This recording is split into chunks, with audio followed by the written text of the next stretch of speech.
Sir, corona టైంలో central government 5 కేజీలు బియ్యము, రాష్ట్రంలో స్టేట్ గవర్నమెంట్ 5 కేజీలు బియ్యము సప్లై చేస్తానికి పూనుకుంటే, ఒక్క గుడివాడలో చూసుకుంటే 40 గుడివాడ టౌన్ వరకే చూసుకుంటే 40,000 కార్డులు ఉన్నాయి అధ్యక్ష. దానిలో 12,000 కార్డులకు మాత్రమే, అది కూడా సెంట్రల్ గవర్నమెంట్ ఇచ్చిన బియ్యం మాత్రమే చేరిన పరిస్థితి. మిగతా బియ్యం మొత్తం ఎక్కడికి వెళ్ళినాయి తెలిసిందే.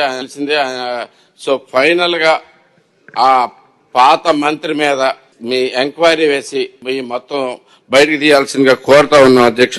అంతేకాకుండా మా సొంత నియోజకవర్గంలోనే 12,000 మందికి ఇచ్చారంటే రాష్ట్రం మొత్తం మీద మీరు ఒకసారి ఆలోచించాలి అధ్యక్ష.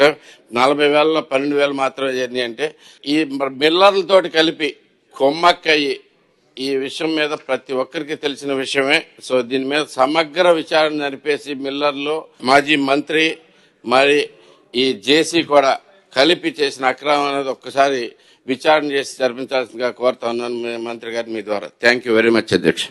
ఆ పర్టికులర్ నియోజకవర్గంలో జరిగిన కొన్ని సమస్యల గురించి ప్రస్తావించారు. 40,000 రేషన్ కార్డులకు గాను కేవలం 12,000 రేషన్ కార్డులకే ఈ పీడిఎస్ రైస్ డిస్ట్రిబ్యూషన్ అవుతుందని, తప్పకుండా దీనిపైన మేము లోతుగా అధ్యయనం చేసి we will come back to you అని మీకు మీ ద్వారా నేను తప్పకుండా సార్ మీ ద్వారా నేను గౌరవ సభ్యులకి ఆ సమాచారం అందిస్తానని తప్పకుండా మేము చేస్తాం అధ్యక్ష. ఇంకో